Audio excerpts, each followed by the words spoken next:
O ako po yung nag-eksperimento kanina, parang naiisip ko pang negosyo na cooking video O ito po, kakanggata po ang aking ilalagay, coconut cream, isang lata, 400 ml.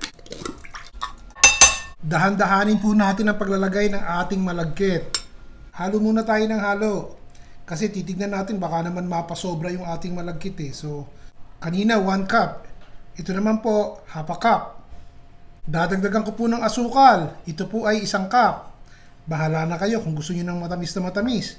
Nakita nyo, dinadahan-dahan ko ang paglalagay. Konti ulit. Wala pa sa apoy yan Basta hinahalo lang natin. Kung matitikman nyo ng hilaw pa to, parang butter lang naman ito, di po ba? Tikman nyo. At kung tama na ang tamis sa inyo, itigil nyo na yung paglalagay. Tikman natin. Lalagyan natin ng ubi flavor. Yun. Halo. Mukhang malabnaw pa. Lalagyan ko pa ulit ng malagkit. So, 2 tasa po, 2 cups ng malagkit ang aking inilagay.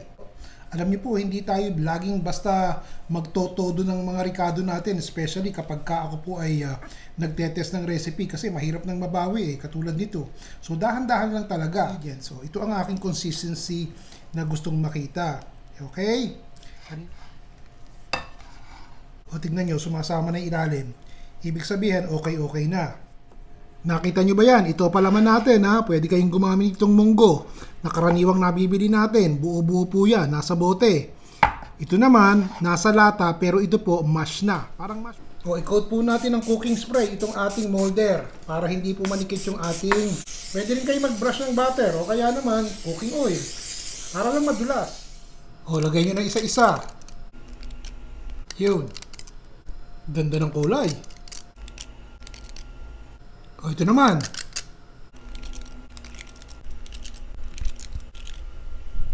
Tsaka natin ilagay itong ating munggo. Bagong idea to mga kaibigan. Huwag niyo masyadong pupunuin ng munggo yung ibabaw at baka naman umapaw. Ganyan lang. Kumukulo na yung tubig. Lagay natin itong ating steamer, pasingawan. Yan. Yung maayos at baka tumaklog.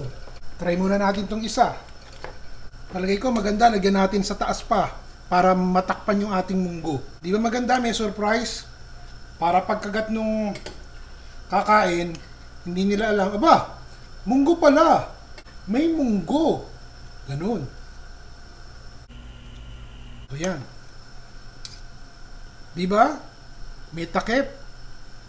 Hindi ko na po lalagyan ng tuwalya at baka dumikit Isara na natin. Total, maliit lang naman to Tingnan natin kung gaano katagal ipasisingawan.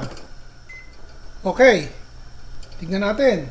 Aba, parang nagkatama tayo Ang ganda ng nilabasan tingnan nyo, mainit. Tatanggalin ko muna Palalamigin po muna natin to. Isa lang ulit natin yung isa. Ganun din. Steam. Mukha namang successful ang ating experiment today sa ating kakanin mga kaibigan. Pag nagkataon, pag negosyo na naman to. Laki ng tubo nyo. Ngayong malamig na, tignan nyo po, madaling matatanggal sa container, sa ating molder. Nakita nyo yan? Ang dali-dali ang gandang pagtignan. Isang ganun lang.